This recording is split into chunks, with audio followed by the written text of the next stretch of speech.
Boa noite, pessoal. Como vai? Tudo bem?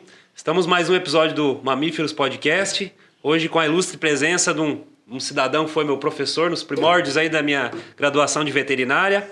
Mas já vamos chegar na apresentação dele. Começar pelo nosso grande colega, amigo, Daniel. Só me fala, primórdios que você fala é 5 anos atrás, 4 anos atrás? 10 anos, né, Xaropem? Pô, já tem 10 anos, filho. Ó. Ai, meu Começar Deus de do novo? céu. Não, tá ótimo. Corte, Darius, ó. Mas o negócio realmente é complicado, né? Eu já vou, sei lá, eu já perdi até a conta. 10 aninhos já, hein, Sandro?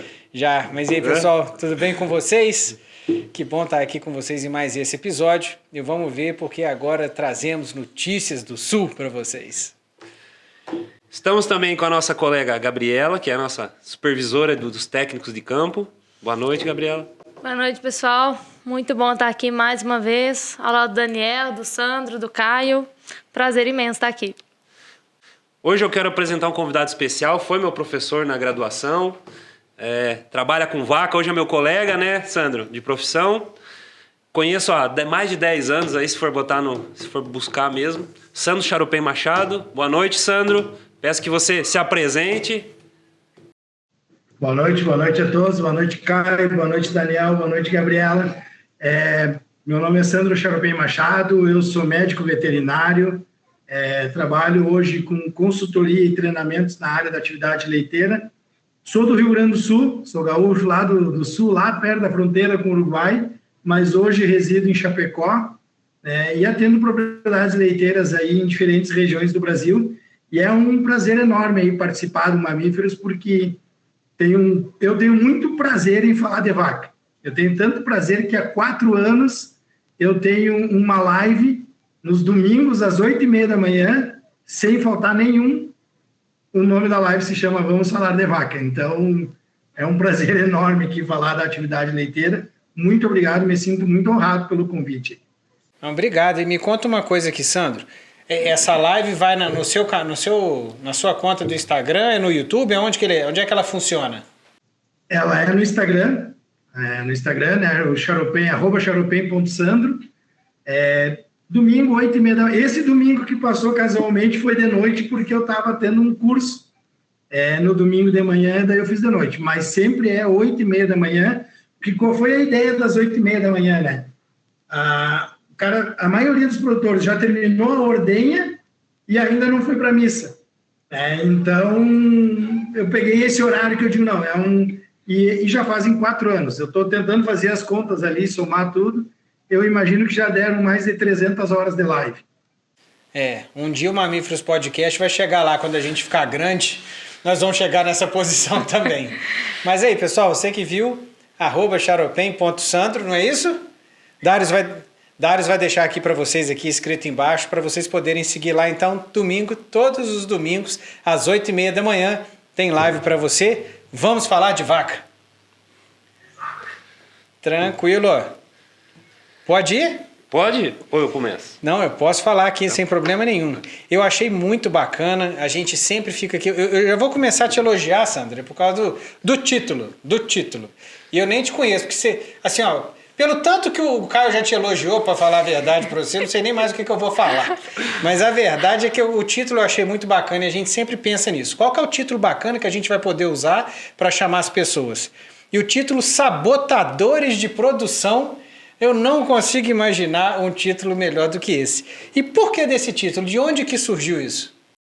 Bem, assim, os sabotadores de produção, Daniel, quando eu comecei no processo de consultoria, eu ainda estava na faculdade, dando aula na faculdade, e já iniciando o processo de consultoria, eu comecei a atentar, em muitas aulas práticas até dentro das propriedades, a encontrar dinheiro escondido dentro da propriedade. E eu comecei a trabalhar com o pensamento que existem 2 formas do produtor de leite perder dinheiro. O dinheiro que ele gasta, e muitas vezes ele não precisa gastar, mas ele gasta, e o dinheiro que ele deixa de ganhar. E esse dinheiro que ele deixa de ganhar, que muitas vezes ele nem sabe que existe dentro da propriedade, ele muitas vezes é muito grande. Então, eu comecei a procurar dentro das propriedades aquele furo na mangueira aonde está saindo aquela gotinha de água, todos os dias. Então, isso eu comecei, digo, bom, vou usar um termo que eu acho que identifica bem isso, que são sabotadores de produção, ou seja, é tudo aquilo que rouba o dinheiro da propriedade, não necessariamente a produtividade. E por isso que eu usei esse termo, porque às vezes eu tenho um grande sabotador de produção, é o produtor querer trabalhar com média de 32, 33 litros de leite, como a gente vê aqui muito na região, e aí também, sem ter a condição tecnológica, científica, para alcançar isso de uma forma adequada, e para isso ele gasta muito dinheiro. Então a gente vê produtores de alta média sem dinheiro no bolso. Então, por isso que eu comecei a usar o termo sabotadores, e aí eu desenvolvi o meu método de trabalho que eu chamo de mapas. Ou seja, monitorar, aferir, priorizar para atenuar sabotadores de produção. Então, é o que eu, muitas vezes, quando eu entro na propriedade, eu vou lá com um bloquinho e criação da terneira, quais os sabotadores, os principais que eu vi? Coxo de alimentação, coxo d'água, ordenha, ou seja, em cada ponto da propriedade, eu vou buscando sabotadores para depois poder organizar eles, priorizar eles, para ver como a gente vai atuar. Beleza, bom demais. Gestão da qualidade na veia com plano de ação.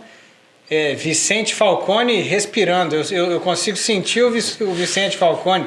É mais ou menos por aí? Estamos falando da mesma pessoa? Exatamente, exatamente. Sem dúvida nenhuma, porque o que eu considero assim, importante a gente ressaltar é que a gente evoluiu na atividade leiteira. Genética, estamos lá em cima. Nutrição, um produto melhor que o outro.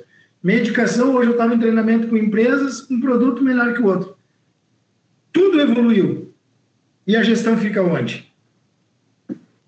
Então, nós temos Ferraris nas mãos de pilotos que não sabem dirigir. Que não é que o produtor ele não tem esse acompanhamento. E por isso que a gente precisa desenvolver cada vez mais isso. Porque, como eu digo para eles, às vezes, aqui é um sabotador simples. Como é que eu não vi isso? Eu digo, tu está tão lá dentro da atividade aqui, na corrida, que tu não tem tempo para observar esse tipo de coisa. E aí que a gente entra com um trabalho um pouco mais minucioso, né? Sandro, vamos dar uma misturada no sotaque aqui, que aqui é muito mineiro o podcast ainda. Eu tô tentando dar uma mesclada aqui, o seu com o seu sotaque gaúcho, o meu catarina ainda, né, por enquanto, e desses dois mineirinhos aqui. Eu acompanho, quando posto as suas lives, recentemente eu vi você falar sobre gestão na bioquímica. Eu não sei se você se recorda. Na época de faculdade, quando eu era seu aluno, gostava muito de bioquímica, acho que talvez uma das poucas matérias aí que eu me destrinchava bem. Mas eu queria que você falasse um pouquinho mais disso. E como que você vê os sabotadores de produção especificamente nesse tema? Gestão na bioquímica. Exatamente. Às vezes eu faço uns desafios assim para mim mesmo, eu adoro bioquímica. E aí eu faço, às vezes, já fiz live, bioquímica para produtores. Então, ensinar a bioquímica, mostrar para o produtor de leite a bioquímica acontecendo lá na propriedade dele. E aí, agora eu fiz, recentemente, essa, bioquímica da gestão ou gestão da bioquímica. E o que eu citei? Eu dei alguns exemplos bem simples, até ainda estou com as anotações aqui da live, né? Eu dei exemplos bem simples, a questão do consumo de matéria seca, né? Principalmente o concentrado em separado. E é bastante comum em propriedades menores aqui, o produtor fazer a bonificação. Como ele não tem um vagão misturador, ele traz a silagem no cesto, né, nas costas, coloca ali, às vezes mistura um pouquinho de pré-secado, e aí aquela vaca que produz mais, ele dá ali 2 canecos a mais de ração, que nem ele chama, né, de farelo. E aí ele diz, eu estou bonificando a vaca. E aí eu mostrei, né, nessa live na bioquímica, que o que ele jura que é uma bonificação, muitas vezes é um castigo. Né? E isso é uma bioquímica que está interferindo no ganho de dinheiro, é um sabotador, porque daqui a pouco aquela vaca está abocanhando todo aquele concentrado antes, gerando um desequilíbrio ruminal, né, mudando o pH do rumen, acidificando ele rápido demais, e diminuindo a atividade das bactérias celulolíticas que vão degradar a silagem. Então, o que acaba acontecendo? O que ele pensa como uma bonificação, muitas vezes é o que está tirando ali 200, 300, 400 ml de leite por vaca por dia, né? Aí a gente vai dizer, mas 200 ml, 400 ml, eu sempre faço essas continhas nas lives, nas aulas, eu sempre peço para o pessoal puxar a calculadora, né? Bota 400 ml, bota 30, 40, 50 vacas, coloca isso em 30, 60, 90 dias, tu vai achar ali tranquilamente 10, 15, 17 mil, acho que foi a última conta que a gente fez, perto disso aí, 15 a 17 mil reais. Uma coisinha muito simples. Então, esse era a brincadeira, né? Era brincar com a bioquímica, mas trazer para a prática do produtor.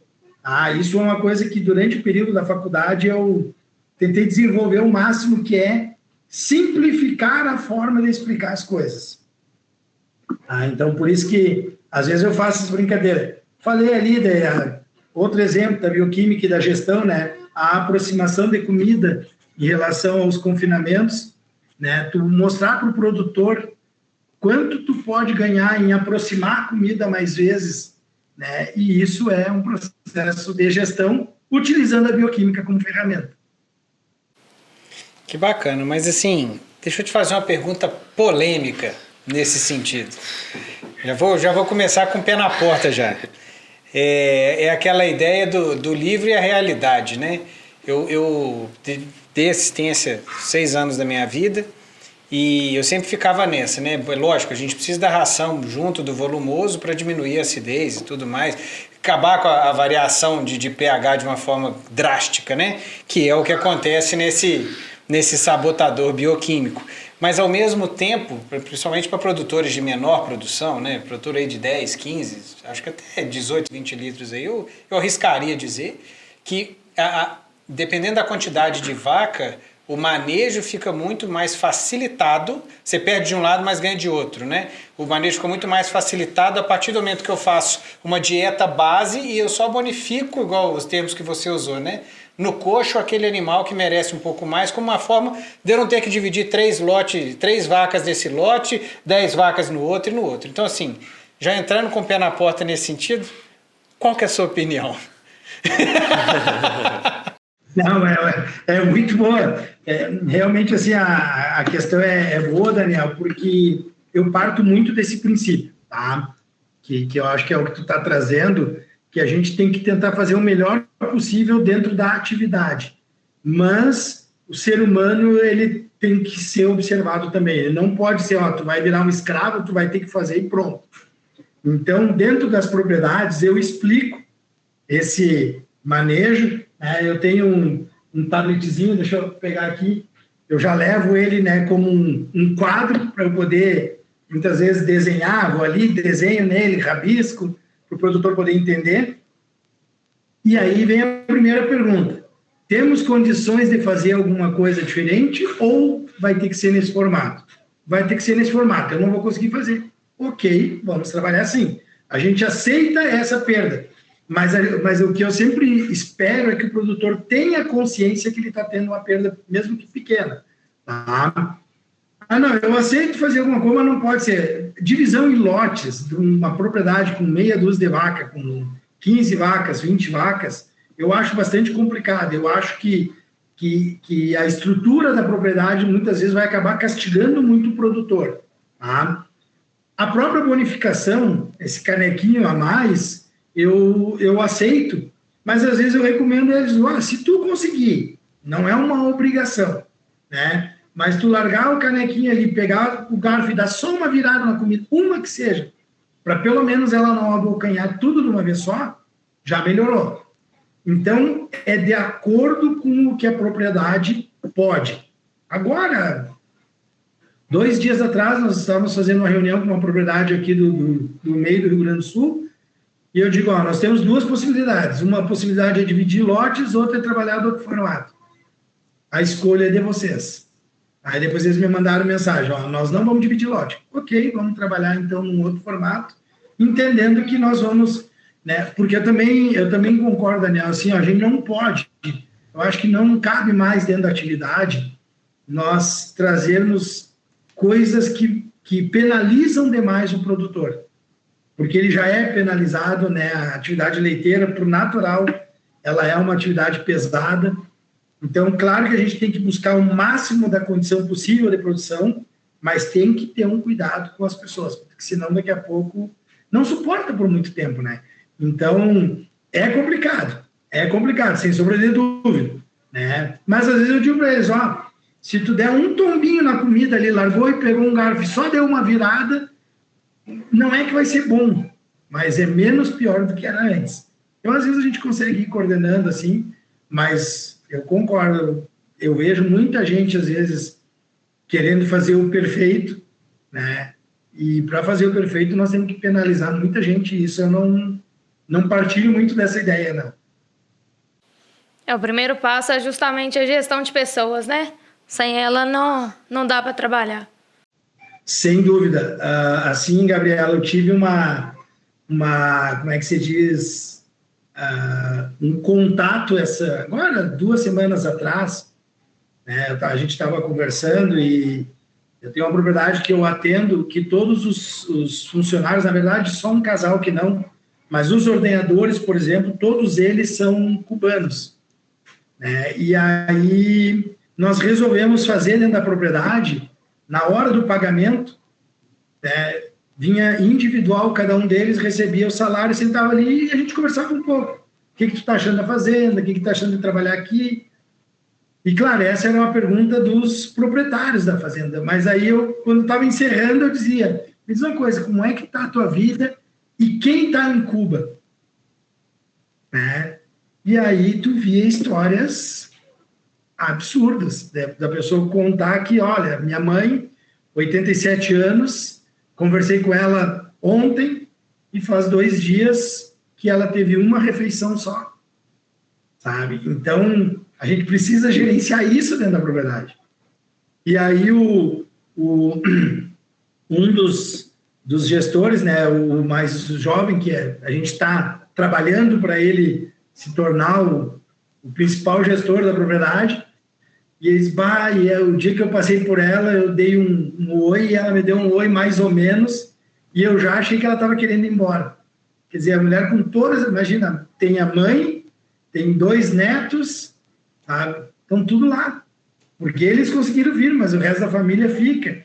Então, gestão de pessoas, para mim, dentro da propriedade leiteira, tem sido um trabalho que eu faço direto. E as pessoas dizem assim, mas gestão de pessoas é para propriedades que têm funcionários. Não, gestão de pessoas é para onde tem pessoas. Ou seja, se tiver uma pessoa, tu tem que fazer a gestão dela, porque tu vai fazer a gestão do tempo dela, a gestão da atividade, a gestão da área psicológica dela. Então, eu trabalho muito, por isso que eu gosto de dar tempo dentro das propriedades. Eu não visito uma propriedade, se eu tiver só 1 hora para visitar a propriedade, eu não vou chegar, porque eu preciso de tempo para trabalhar todos esses dados aí que muitas vezes não aparecem dentro da propriedade. Com certeza. E eu estava até comentando um pouco antes, né?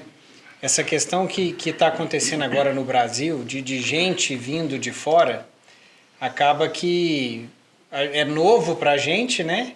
E acaba que o Brasil, pela relevância econômica que é aqui na América do Sul, acaba sendo quem atrai esses imigrantes, né? Assim como nos Estados Unidos, a gente vai para lá, México vai para lá, vai todo mundo para lá, né?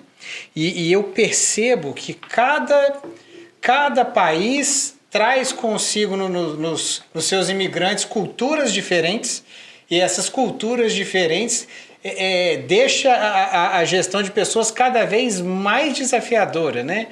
Então, por exemplo, me contaram que os bolivianos normalmente é o homem na frente e a mulher atrás, entende? E é assim, e não pode mudar, entende? E se você falar assim, não, vocês têm que andar um do lado do outro, você acabou de criar briga, perdeu o funcionário, entendeu?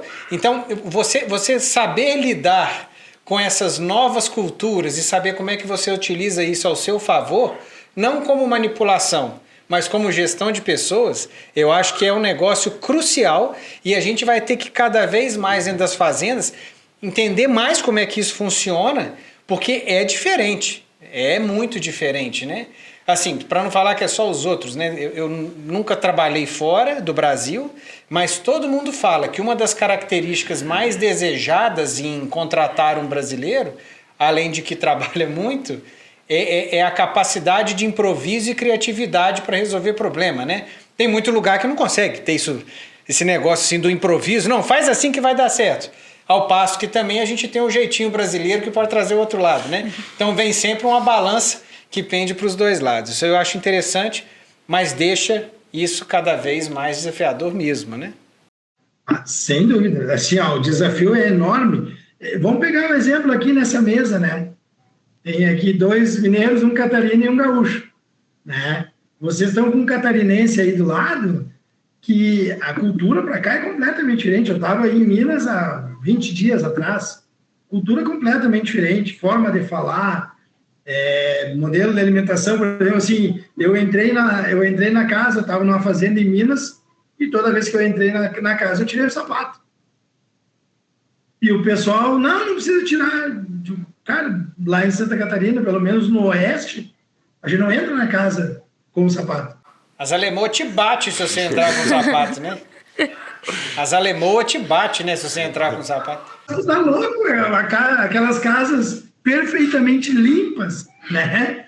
A faculdade, a gente trabalhava aqui, piso branco, né, cara? Era um troço, eu digo, como é que faz esse piso? E assim, ele tava branco todos os dias, sabe? Tu entra em sala de ordenha, principalmente nas salas de ordenha de pessoas aqui da região que são de origem alemã, que aqui a origem alemã é extremamente forte, tu vê salas de ordenha que a gente diz, coloca qualquer outra pedra, menos a branca. E eles vão lá e colocam a branca e fica branca a vida toda, sabe? Ela não vai escurecer. Então, são características diferentes. E exatamente o que tu disse, assim, Daniel, de tu entender essas culturas, sabe? O idioma, tu saber que palavras, às vezes eu digo para eles, cuidado com algumas palavras que vocês vão falar, que para nós é normal, para eles é ofensivo. Esses dias o cara falou, um deles falou uma palavra para um dos funcionários e deu para ver num momento, assim, que aquilo criou uma barreira, assim, A sorte que foi um dia que eu estava lá, eu falo espanhol, chamei os dois, eu digo, o que ele falou foi isso. E o que ele quis dizer foi isso. Bueno. Aí já, sabe, que deu aquela aliviada, mas deu para sentir a tensão, assim, Não chama de moço, não, né? Claro. Vou falar uma vez, moço, cara, você nunca mais repete isso, não se fala moço. Eu falei, mas para mim eu só tô te chamando ele, mas para mim não. Foi desse jeito. Não, e é exatamente isso, né? Porque a cultura, tu não tira a cultura da pessoa. E é uma coisa que eu vejo assim, pegando de novo o Caio como exemplo, ele tá aí, ele vai adquirir a cultura de vocês, mas ele não vai perder a daqui, né? A gente adiciona a cultura, a gente não troca. Porque quando a gente volta para o nosso lugar, eu estou aqui em Santa Catarina, quando eu vou lá para a fronteira, porque a fronteira do Rio Grande do Sul é completamente diferente daqui onde eu estou. Nós lá já falamos muito mais perto do espanhol, a gente já faz uma mistura de palavras, né? Tanto que logo que eu cheguei aqui, as pessoas meio, mas o que tu quis dizer? Sabe? Então eu adicionei a daqui, a de lá eu não perdi. Quando eu vou lá, 2 dias tu já está igual. Então, realmente, a gestão de pessoas, e voltando ali na questão dos sabotadores, para mim é um baita de um sabotador. Entendeu? Porque tu não entender isso nas pessoas e tu não utilizar isso a teu favor, e o termo que tu usou, né, Daniel, a manipulação. Manipulação não é uma ação negativa. Né? O pessoal, porque ficou aquela coisa, manipular é algo ruim. Não, manipular é algo a favor. E muitas vezes, quando eu estou manipulando alguém a favor do trabalho, eu também estou manipulando ele a favor dele mesmo. Então, as pessoas, né, às vezes pegam alguns conceitos que pegaram uma veia negativa da coisa, e é exatamente isso. Às vezes é manipular a pessoa para todo mundo evoluir junto. E tu precisa trabalhar muito a cultura das pessoas, sem dúvida nenhuma. Aproveitando o assunto, Sandro, eu tô trazendo um pouquinho da nossa cultura aqui pro pessoal. Costumando final de semana agora a gente se reuniu, eu apresentei uma maionese, um Chico balanceado. Aos pouquinhos eu tô apresentando para eles a cultura lá do Sul. Mas aproveitando que a gente está falando sobre isso, eu quero saber um pouquinho da tua experiência comparado às regiões. Por exemplo, hoje eu sei que você atende o Rio Grande do Sul, Santa Catarina, tem propriedades no Paraná também e veio até aqui em Minas Gerais. Como você viu essa diferença aí, principalmente na produção de leite? O que você achou? Assim, o que eu tenho percebido, claro, eu tenho diferentes regiões e diferentes propriedades, né? Eu atendo confinamento com 200 vacas e atendo propriedade aí de produção de leite a pasto com 10 vacas. Inclusive, há um tempo atrás eu atendia uma em Minas, não vou me lembrar o nome da cidade agora, essa era online, que tinha 4 vacas. Então, tem a questão do tamanho. Mas a principal diferença que eu vejo está exatamente na questão cultural. Tá? Porque, por exemplo, aqui em Santa Catarina, eu estou numa região, num raio de 200 quilômetros, né, que a origem germânica é a base, propriedades familiares, menores propriedades, tamanho de propriedades pequenas, né, 10, 15, 20 hectares, propriedades com 50, 60 vacas em 10 hectares, 15 hectares a pasto. Né? Daí eu vou para o Rio Grande do Sul, eu já pego propriedades maiores, uma região diferente também, e aí já pego 3 propriedades que eu atendo no Rio Grande do Sul de origem alemã e outras já, o que a gente chama aqui no Rio Grande do Sul do bugre, né? Que é a minha origem, o castelhano, o argentino, o uruguaio. O sistema de trabalho é completamente diferente, tudo mais devagar, tudo mais tranquilo, né? Vamos cestear, tem que dar uma cesteada. Aí eu estou aí em Minas, na semana passada, e aí eu digo, pessoal, agora eu vou dar uma cesteada. E o dono da fazenda e o funcionário, o quê? Vou cestear, vocês não cesteiam? Mas o que é isso? Eu digo, depois do almoço a gente dorme. Como assim dormir? Sim, eu vou dormir. Eu almocei, vou dormir 15 a 20 minutos, depois a gente vai trabalhar. Eles davam risada aí, todo mundo só falava da cesteada, né? Porque são características diferentes. Né? E isso torna a atividade muito, muito, muito diferente, assim, de região para região, os modelos, uma coisa que eu tenho comentado, eu tenho ouvido muito as pessoas falar que as propriedades pequenas vão desaparecer. Eu digo para vocês que aqui no oeste de Santa Catarina e em algumas outras regiões que eu conheço, mas vamos pegar aqui, que aqui é muito forte, uma propriedade pequena, se ela tiver um pouquinho de gestão, ela não vai desaparecer nunca. Nunca, nunca, nunca, nunca. Por quê? Porque ela tem uma importância social maior do que a econômica. Aqui nós temos cidades, Itapiranga, onde tem uma faculdade de veterinária, tem 15 mil habitantes. 7 mil na cidade, 8 mil no interior. Modelo tem 3 mil habitantes. Aqui, na volta de Chapecó tem 300 mil habitantes. Ela é considerada gigantesca, porque as outras cidades tudo tem 10, 5, 3, 2. Ou seja, uma cidade com 2 mil habitantes, 3 mil habitantes, quem mantém essa propriedade é a produção de leite, a suinocultura e a avicultura, que aqui na região é muito forte. Então, isso é uma cultura. São famílias. E aí tu vai ver na propriedade, pai e mãe, propriedade com 10 hectares, 30 vacas, 40 vacas. Daqui a pouco tem filho e nora.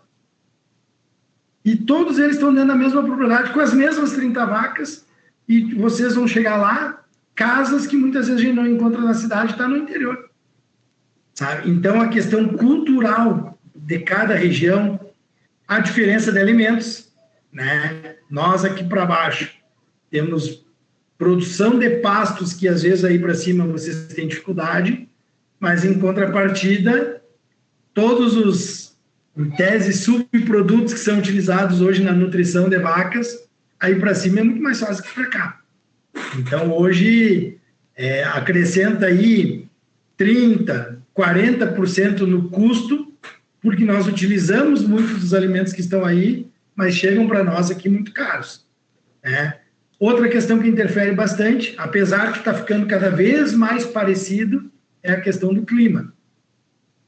Nós tínhamos aqui para baixo, aqui, Santa Catarina, Paraná, Santa Catarina e Rio Grande do Sul, um clima bem determinadinho, com 4 estações.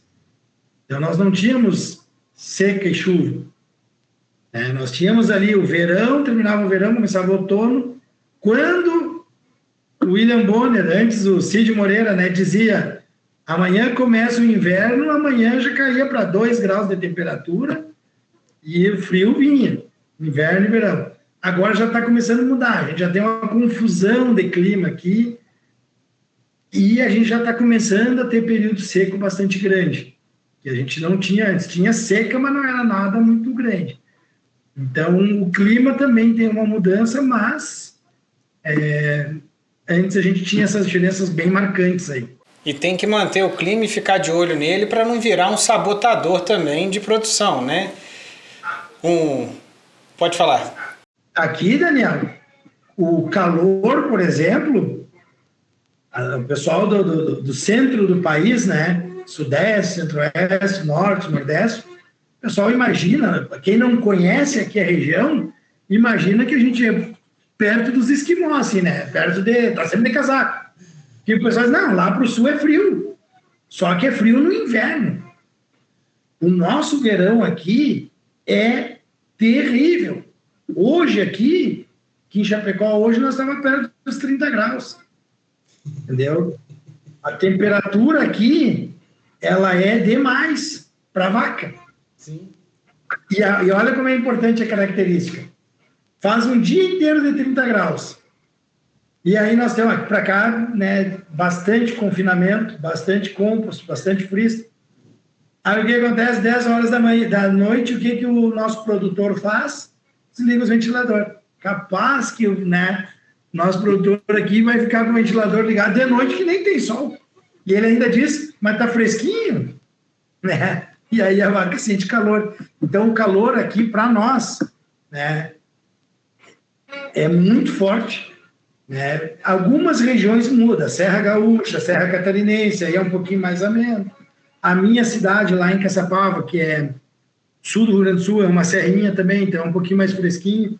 Mas Itapiranga, onde o Caio estudou, é igual às regiões de vocês. 40 graus ali, era brincando, um rio do lado mesmo. Né? Então, muita umidade e muito calor. É um baita sabotador.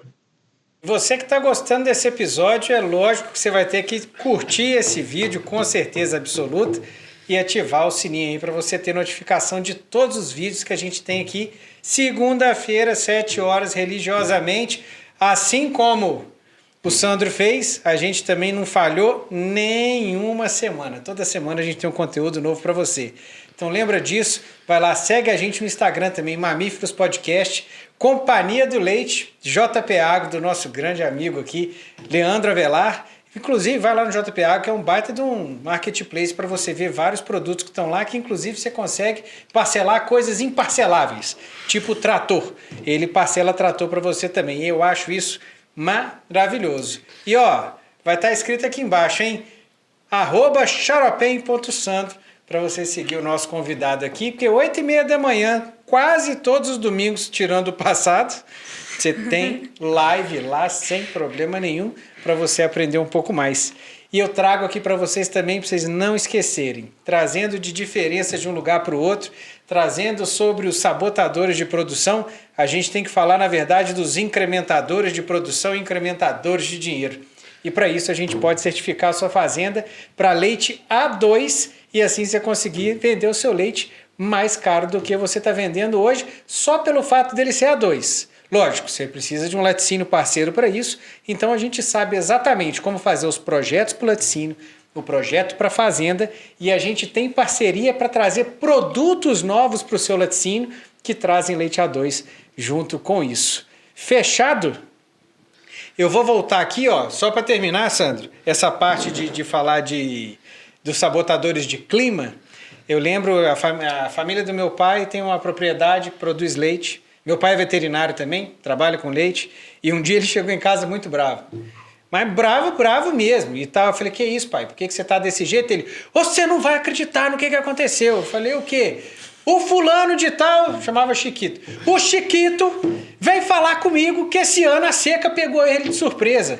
Como que uma seca pega alguém de surpresa se todo ano é a mesma coisa? Me explica! Me explica assim, nervoso mesmo, sabe? E a pessoa, na verdade, ela não tinha feito comida para passar a seca, então pegou de surpresa, né? E é um sabotador de produção enorme se você não saber trabalhar com ele, né? Ao passo que se você souber como é que trabalha, é maravilhoso, porque a temperatura mais baixa, você não tem barro, você tem uma comida, você sabe o que a vaca está comendo todo dia e com preço mais elevado, né? Então é poder usar a diversidade ao seu favor. Eu acho isso muito importante. Temos outro sabotador de produção? Temos vários. Assim, se começar a listar, a gente vai dar mais ou menos uns 3 episódios, dependendo da área.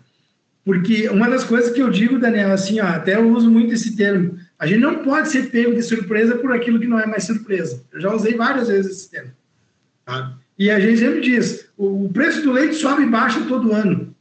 Ah, tudo bem, esse ano baixou demais, aquele outro ano subiu demais. E olha só, esse é um sabotador. Preço alto para propriedade que não tem gestão é sabotador. Tá? Por que isso? Porque o produtor vai pegar um preço alto, vai pegar aquele dinheirinho a mais e vai fazer muitas vezes investimentos não planejados que vão cobrar dele lá na frente quando o preço estiver baixo. Né? E uma das coisas que mais penaliza uma propriedade é a descapitalização. E o produtor, a coisa que ele mais adora fazer é se descapitalizar. Sobrou um dinheirinho, ele fica achando o que ele precisa comprar. Uma taradeza de uma novilha, trocar o dedo, alguma coisa, porque se ficar ali o dinheiro some, né? Exatamente. Sabe, esses dias eu, aqui, numa propriedade aqui no Oeste Santa Catarina, novilha, vamos vender as novilhas, fizemos um dinheirinho bom, e eu digo, agora, beleza, vai entrar esse dinheiro, o que vocês vão fazer? Ah, não, nós temos uma parcela para pagar, e aí nós vamos aproveitar e vamos quitar ela. Quando é que é essa parcela? Ah, é dezembro. Eu digo, por que vocês vão pagar ela hoje? Vocês vão ter um desconto bom? Não, a gente conversou, vai ser, mas daí a gente já se livra dessa conta. Eu digo, sim, vocês vão pegar um dinheiro de vocês e vão entregar para alguém que tem muito mais dinheiro que vocês. Então, vamos trabalhar um pouco esse dinheiro, que isso é um ponto importante. Nós precisamos começar a ensinar o produtor a trabalhar com dinheiro. Ele precisa trabalhar com vaca, trabalhar com leite e saber trabalhar com dinheiro também. Né? E vamos trabalhar esse dinheiro, vamos fazer ele render um pouquinho, com segurança, com tranquilidade. Não vai render um monte, mas pelo menos vai render. Lá em dezembro, tu já está tranquilo que o valor está ali. Tu vai pagar e tu vai ter uma sobrinha. Isso nós vamos começar. Então, ter dinheiro sem ter gestão é um sabotador. Manejo de pasto, altura de entrada e altura de saída é um horror. Eu tenho uma foto que todo curso que eu faço cursos online, né, também na parte de gestão. Aquela foto, ela tem que entrar numa foto que eu estava andando na estrada, eu parei, quase causei um acidente para poder tirar aquela foto. O erro completo que tinha de manejo de pasto, tanto que eu sempre coloco lá, quantos sabotadores você encontra nessa foto? E aí todo mundo me cita os mesmos, porque tem aqueles sabotadores que são visíveis, o pasto consumido demais, o pasto que está passando do ponto e um pasto que estava amarelo. Eu digo, esses são os visíveis. Mas os invisíveis quais são? Como aquela vaca está rapando aquele pasto, está gastando mais lá no coxo. Como aquela planta está sendo consumida até quase a raiz, ela vai consumir muito mais solo para rebrotar. Em alguns anos eu vou ter que fazer um aporte de adubo muito maior do que eu deveria. Né? Ou seja, eu tenho sabotadores que se demonstram tudo o que acontece e tem outros que tem o sabotador e mais um monte, como a gente chama aqui no Sul, né? Mais um monte de penduricalho que vai sugando o dinheiro da propriedade. Um exemplo bem simples, tudo que eu posso eu tiro foto, porque eu gosto de mostrar para ele. Esses dias numa propriedade, uma linha de coxo de água que ficava na entrada para a sala de ordenha, mas era o mesmo lugar de saída. Eu digo, um baita posicionamento para um coxo d'água, perfeito. Né? O coxo linear está bem posicionado, ficou muito bom ali. Esperamos ali, chegou a primeira vaca para tomar água, eu peguei o celular e uma foto. E aí peguei o produtor e digo, qual é o sabotador que tu está enxergando ali? Tinha uma barra de ferro, porque a barra de ferro que separa para as vacas não ir para o outro lado, passava por cima do coxo. Ou seja, a vaca para tomar água, ela encostava a cabeça naquela barra de ferro, então ela tinha que ficar em diagonal. E aí ela ocupava todo o coxo e não deixava outras vacas chegar. Digo, ó, aquela barra ali está atrapalhando. No outro dia, a barrinha estava para cima. Digo, ó, beleza, vamos dar uma olhadinha no coxo. Perfeito, coxo limpo, coxo ajustadinho, a barra agora não está atrapalhando mais. Celular de novo, foto. Não, tu tá tirando foto, o que tu achou aí? Ele limpou o coxo perfeito. Mas a boia, normalmente ela fica protegida, porque senão as vacas quebram. Aí quando eu levantei a tampa, a boia tinha lima ao redor. Eu digo, quando a gente limpar o coxo, a boia tem que ser limpa também. Porque senão aquele limo está se desprendendo, está largando sabor, a vaca vai consumir, mas vai consumir menos do que deveria. Então, são várias. Assim, ó, aqui se utiliza muito, eu até não vi, claro que eu não visitei muitas propriedades em Minas, mas aqui o pessoal resolve, vou melhorar o chão para as vacas andar. E eles adoram cascalhar, onde fica o coxo d'água. Bom, o que nós temos de lesão de pato, por causa de ponta de cascalho, ponta de pedra. Então, assim, Daniel, sabotadores, eles realmente são muitos. E o que eu acho importante a gente citar, assim, ó, que tem alguns que para tu corrigir, tu não gasta dinheiro.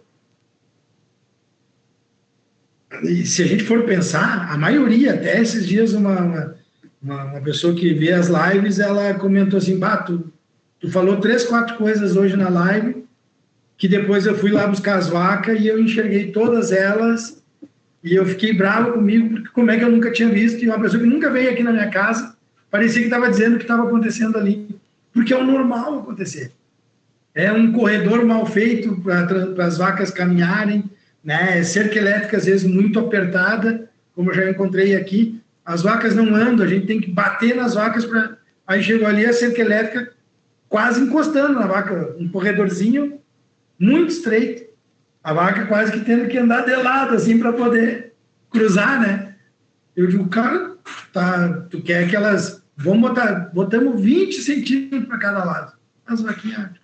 Então, às vezes, são coisas simples que não gastam dinheiro, mas que interferem na produção, que interferem no dinheiro dele. E esses são os melhores de tu atuar, né? Porque tu não tá gastando o dinheiro dele e tá fazendo coisa que retorna. O argumento é muito bom, né? Falar assim, você não está gastando nada e eu estou pedindo para melhorar. Não é possível. Se você não fizer isso, você não vai fazer nada, né? É um argumento muito bacana, né?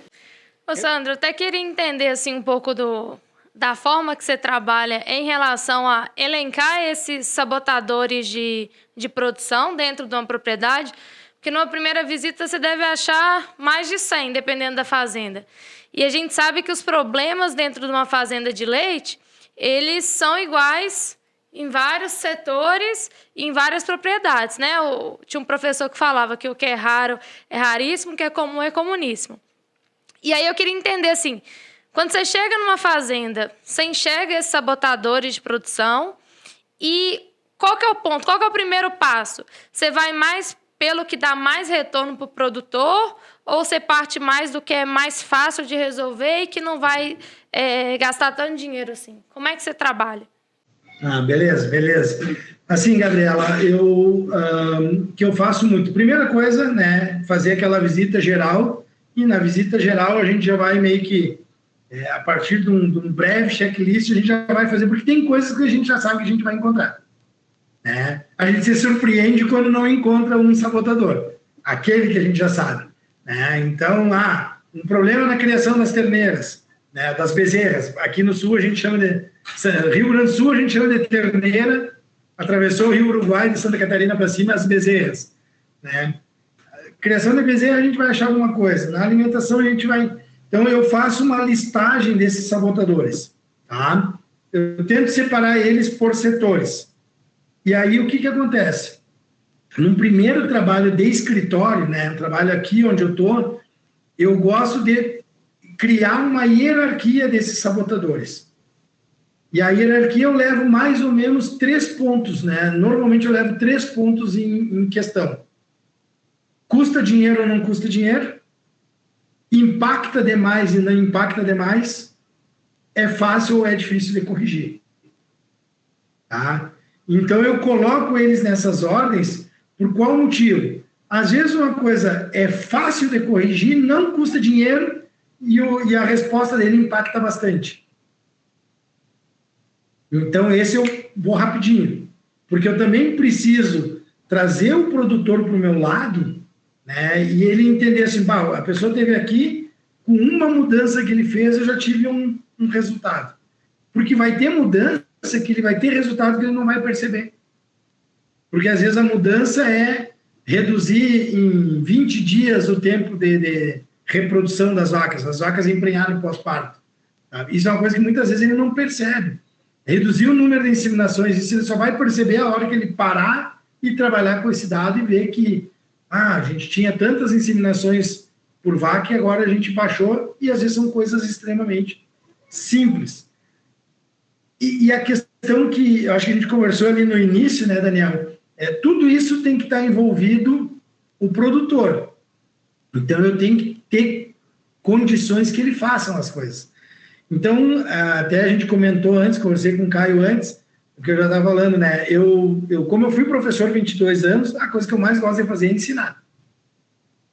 Então, eu destino tempo dentro da propriedade para ensinar o produtor algumas ações que normalmente é o veterinário que faria, né? Então, por exemplo, o produtor que eu atendo, ele vai aprender a fazer bem score de condição corporal, score de locomoção, score de rumen, score de coxo, score de sujeira e avaliação de consumo de pasto. Isso eu vou ensinar ele, ó, vamos lá, vamos praticar, que nota tu dá, por quê? Por isso que ele, olha aqui, olha isso. Por que eu faço isso? Porque no dia a dia é ele que enxerga a vaca.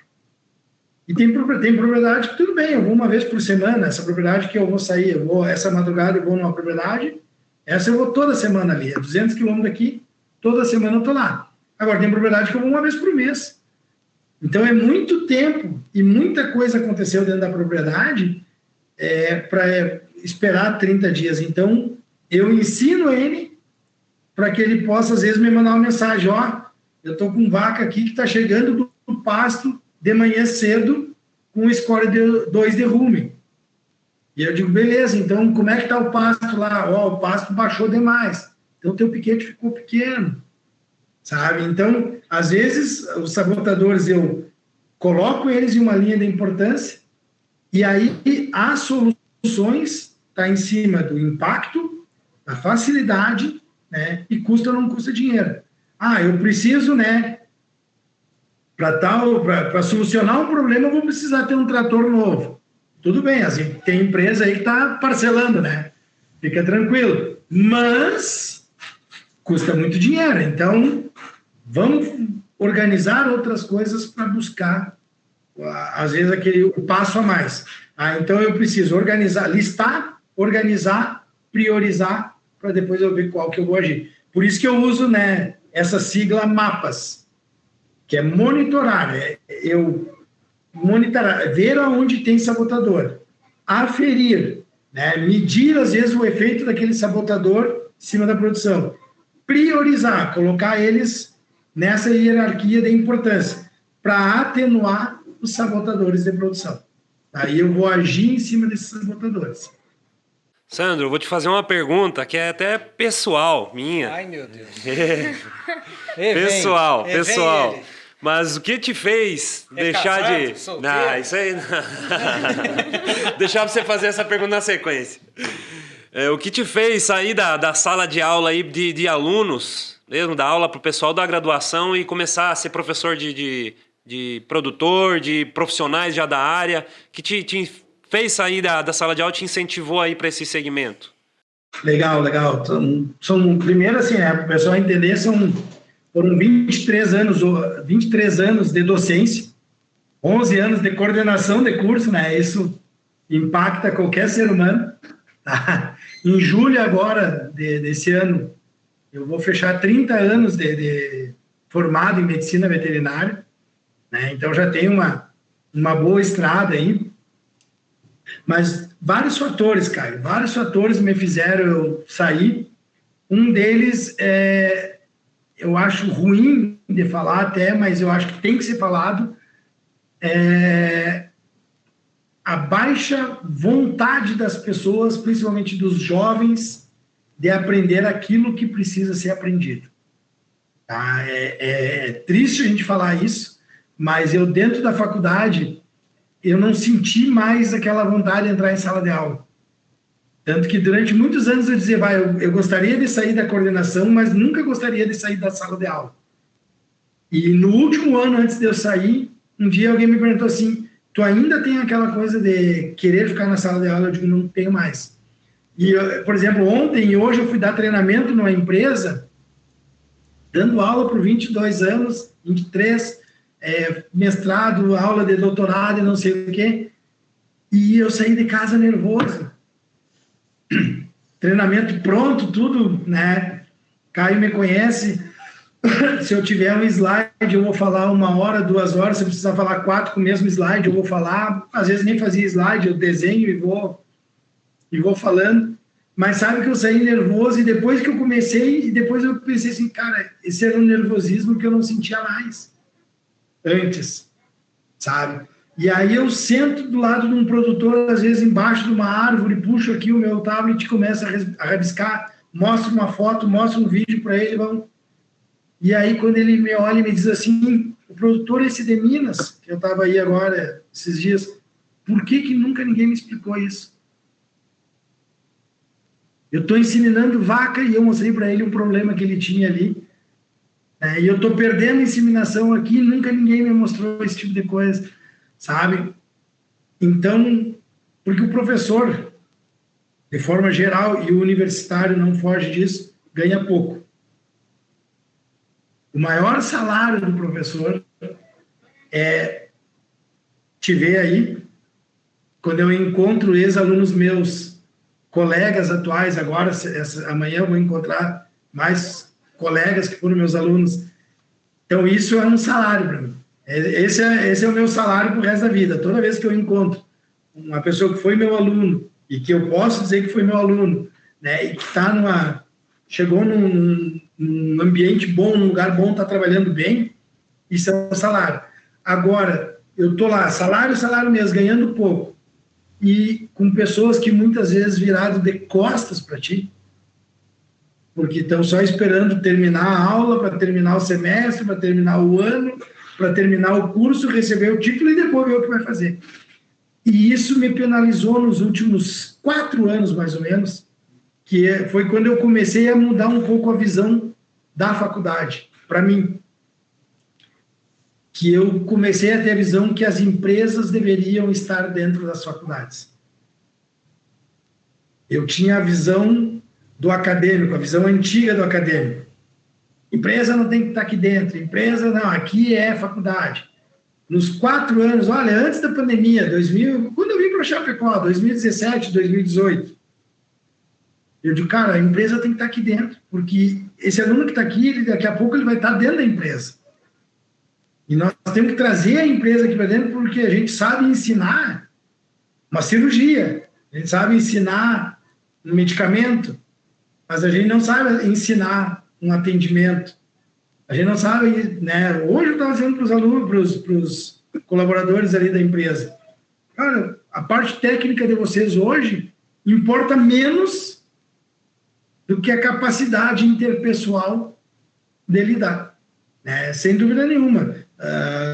Trabalho com muitas empresas que eles me chamam e dizem, cara, meu técnico é bom, eu queria que tu desse uma acompanhada nele, para a gente poder ver se melhora ele. Eu não quero perder, porque tecnicamente ele é bom, mas é um cara que não sabe comunicar, é um cara que cria barreira. Hoje uma menina está começando hoje nessa empresa que eu estava dando treinamento, eu chamei ela e digo, a primeira coisa que tem que aprender é não criar barreira na tua primeira chegada na propriedade, porque uma barreira entre tu e o produtor tu vai levar muito tempo para derrubar.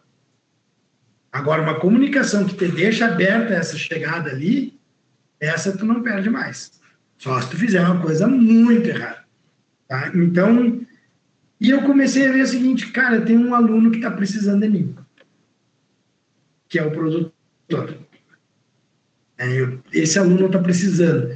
E eu quero ensinar coisa para eles que eu ensino na faculdade. Então, eu quero ensinar para eles bioquímica, eu quero ensinar para eles fisiologia, e é o que eu ensino, na prática deles, no linguajar deles, e mostrando para eles. Às vezes, sabe aquelas reações bioquímicas, cara, que a gente mostrava? O mapa metabólico ali, que os alunos, meu Deus, eu mostro para eles. E eu digo, mas tu tá vendo isso aqui? Ó, isso aqui é a tua vaca produzindo leite. Ciclo de Krebs, você mostra para ele? Ele mostra mais para assustar, né, Sandra? A verdade é essa. O cara deve fazer até o sinal da cruz, um trem horroroso. Mas me conta uma coisa que eu fiquei curioso aqui.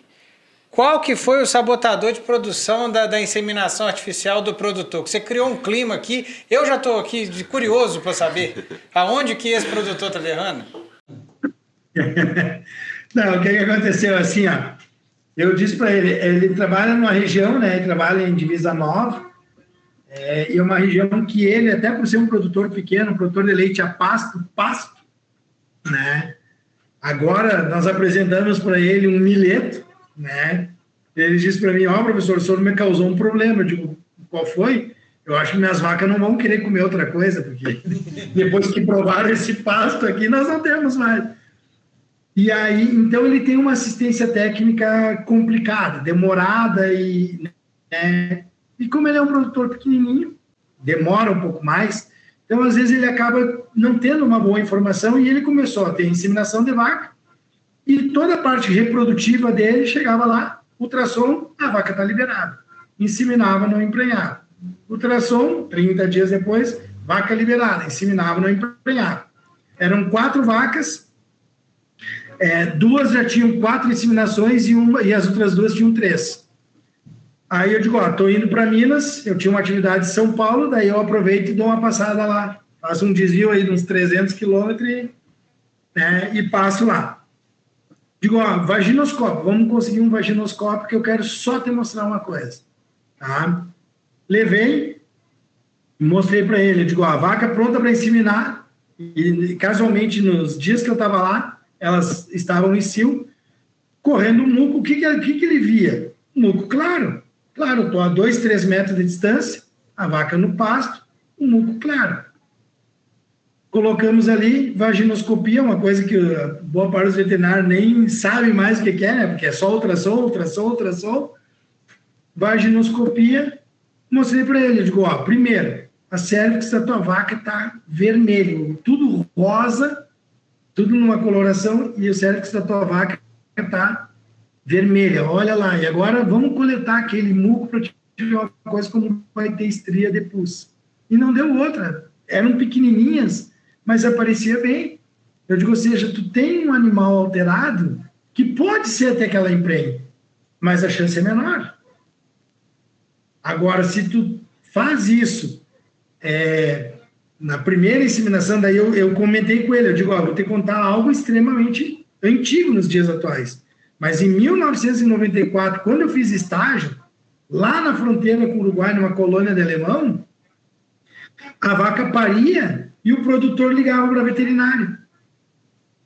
Vaca 50 pariu. Marcava 40 dias no calendário, 40 dias depois nós ia na propriedade, vaginoscopia, está liberado. Ou fazia o tratamento antes da primeira inseminação. Tá? Então, tu retrocedeu, mas para um produtor simples, né? Que para ele aquela informação ali, tanto que depois ele me mandou foto, tá ele lá com o vaginoscópio, né? E aí de vez em quando ele me manda foto da cervix lá para... O que o senhor acha? Nós estamos discutindo aqui. Para você não ter que dar uma passadinha aqui de 300 quilômetros, olha essa foto aqui para mim. Mas hoje tem até o aparelho, né, que a gente usou muito em treinamento aqui, que é o MetriCheck, que você não tem você não olha, né, você não vê como é que está ali a cervix, mas em compensação você consegue puxar o muco, que é muito mais barato, muito mais ágil, né? Não é tão completo. Inclusive, ele adquiriu junto. Ele adquiriu o Metricheck também, então ele também está. Né? E é algo simples, entendeu? Algo simples que para um produtor que às vezes está meio desamparado, por isso que eu digo, tem coisas que... tu vai ensinar uma coisa de veterinária para o produtor. Não, eu estou ensinando algo de produção. Que o veterinário que vai lá uma vez a cada 30 dias, não é que o veterinário faça mal feito, mas o espaço é muito grande. E às vezes, como ele tem muitas propriedades para atender, acaba não dando um bom resultado.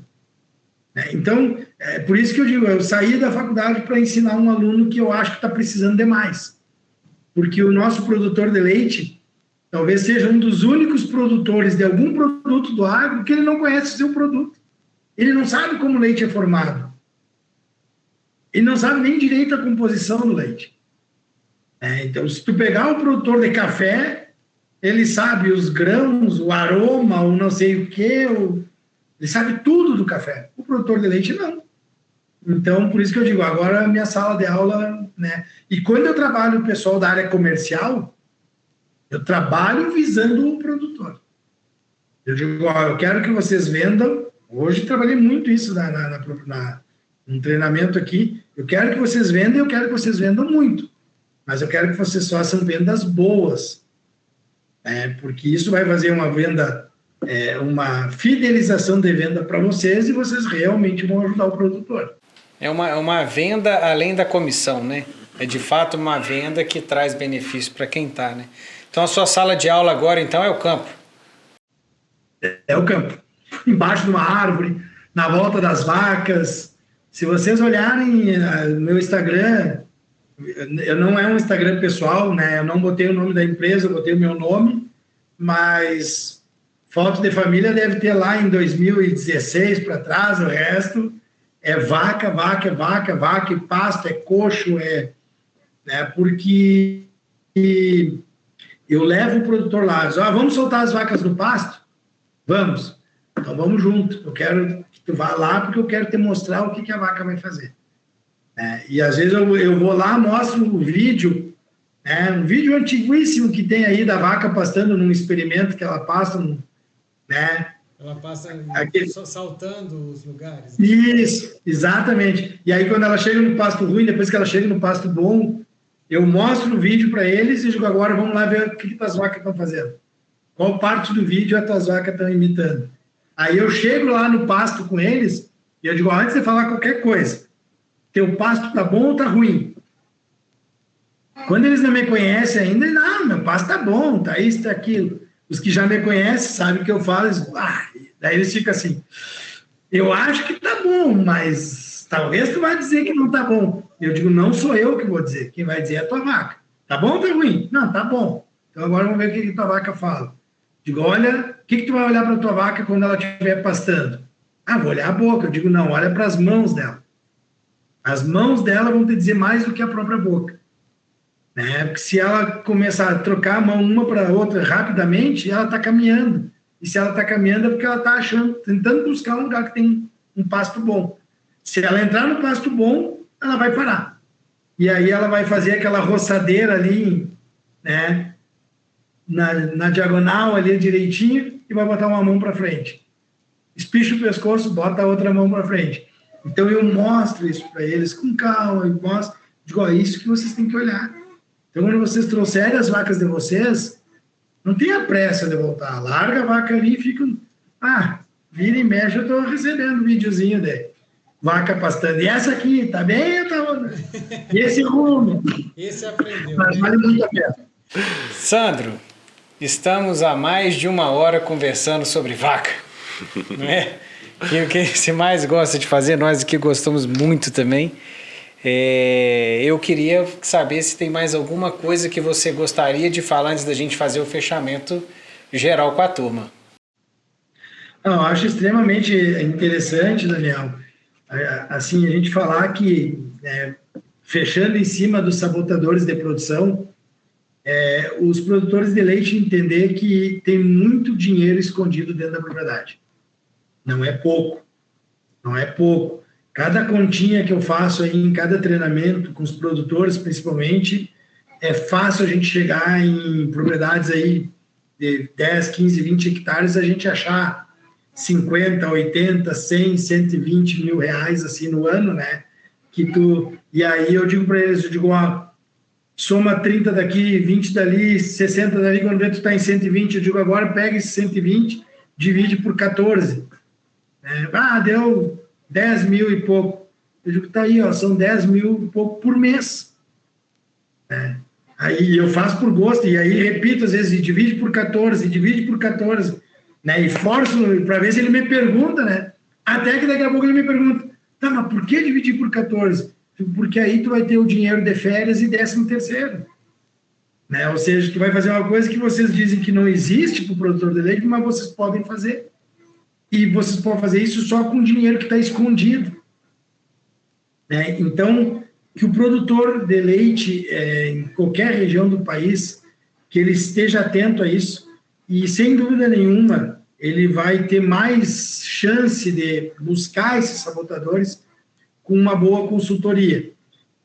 Por que eu digo, o Sandro está falando isso porque ele é consultor e está querendo que chame ele?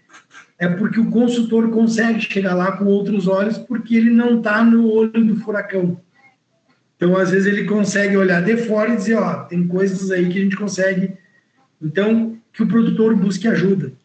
Seja da cooperativa aqui para o sul, a cooperativa é algo extremamente forte, né? Seja de empresas, seja de consultores individuais, mas que ele busque ajuda e importante, ele se capacite, ele aprenda, porque ele precisa também avaliar se a ajuda que ele está recebendo ela é realmente boa ou não.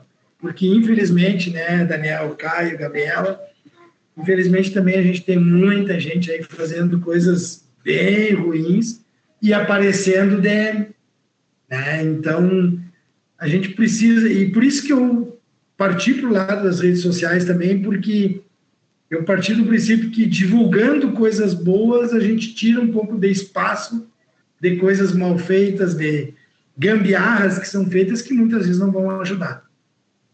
Deixa eu fazer uma pergunta, jogo rápido. Vai lá. Ô, Sandro, você podia citar pra gente, só citar mesmo, top 3 sabotadores de produção dentro das propriedades.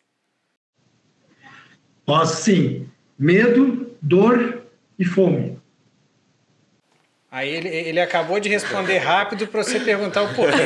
É tipo dividir por 14, ou seja, não tem condição de fechar um podcast de um jeito desse, Gabriela. Então vamos lá, faça a pergunta que ele quer escutar. Por quê? Medo e dor, tá? Porque nós temos aí uma interferência muito forte em cima do fluxo sanguíneo e da capacidade de produção de leite. Se eu considerar que aproximadamente 25% do leite extraído na hora de ordenha é produzido durante a ordenha, um animal que sente medo e o animal que sente dor, ele vai ter uma liberação muito forte de adrenalina e isso vai ter uma interferência de fluxo sanguíneo e isso vai acabar interferindo na capacidade de produção do animal. E ainda a gente precisa ressaltar, né, que vacas escondem dor. Então, quando tu consegue observar dor nesse animal, ela já está sentindo dor há muito mais tempo. Ela mudou a forma de caminhar para não demonstrar que está sentindo dor. Mas ela já está consumindo menos matéria seca por dia e ela já está produzindo menos leite por dia e tu já está ganhando menos dinheiro por dia também. E a fome, eu tenho um conceito, eu adoro criar conceitos. Né? Se eles vão pegar ou não sei. Mas na nutrição humana, a gente já usava isso, e na nutrição animal, eu chamo de fome oculta. O que é fome oculta? O animal come o alimento, mas não consome o nutriente. Então, quando o produtor coloca as vacas num pasto passado do ponto, eu pergunto para eles, o que tu está enxergando? Eles, estou enxergando uma vaca pastando. Ok, mas tu está enxergando uma vaca se alimentando? Sim, ok, mas tu não está enxergando uma vaca se nutrindo. Então, muitas vezes o produtor dá um alimento que não nutre, e aí ele está gastando sem extrair aquilo que ele realmente pode. Então, E aí a gente volta naquela frase mais clichê da nutrição, né? Fazer primeiro feijão com arroz. Às vezes tu tem que fazer o produtor regredir, ó, vamos lá para a base, vamos parar com esse caminhão de pozinho mágico que tu está colocando aí, vamos fazer a base da nutrição primeiro, aquela base da pirâmide, para depois a gente evoluir. Então, por isso que fome, medo, fome a gente vê muito, né? Vacas com comidas afastadas no coxo que ela não consegue alcançar. As vacas estão deitadas e tu diz, essas vacas estão passando fome. Por quê? Tem lesão na cernelha porque elas estão se empurrando. Lesão aqui na escápula porque elas estão empurrando o canzil tentar alcançar a comida. São sinais que estão lá. Então, todos eles são bem visíveis e são bem impactantes na propriedade. Obrigado por essa pergunta, que aí agora ele fechou segunda vez com chave de ouro. Caio, palavras finais? Bom, eu quero agradecer, Sandro, a tua disponibilidade. Um grande prazer estar falando com você agora daqui de Minas, você na região de Chapecó. E agregou muito valor ao nosso episódio de hoje. Muito obrigado e conte conosco aí. Mas beleza, Sandro. Ó, eu para terminar, então, mais uma vez, muito obrigado por ter participado. De fato, eu vi que você tem muita coisa para contribuir. Eu percebi que você fala aquilo que normalmente a gente escuta, mas de um jeito diferente. E percebe-se claramente que está bem voltado mesmo para a prática e do que deve ser feito a campo, né? Então, aquela primeira provocação que eu fiz em você lá, da questão da acidose por causa da divisão de lote, foi assim, você deu a resposta mais perfeita do mundo, que seria o perfeito e o que dá para fazer, vamos colocar dessa maneira, né? Então, na hora que você fala que você tem questionamentos em sacrifício da pessoa no trabalho, em detrimento de fazer o perfeito, isso para mim, você pode ter certeza que eu já roubei isso de você e eu vou começar a usar daqui para frente, porque eu achei isso muito bom. Então, de verdade, muito obrigado. Aguenta a mão, prepara, já fala qual que vai ser a próxima frase de efeito, porque sabotador de produção a gente já usou. O próximo episódio eu já estou aguardando o título. Tudo bem? E aqui a gente sempre termina fazendo um brinde. Sinta-se brindado se a caneca não tiver aí. É o chimarrão aí, né, Sandro?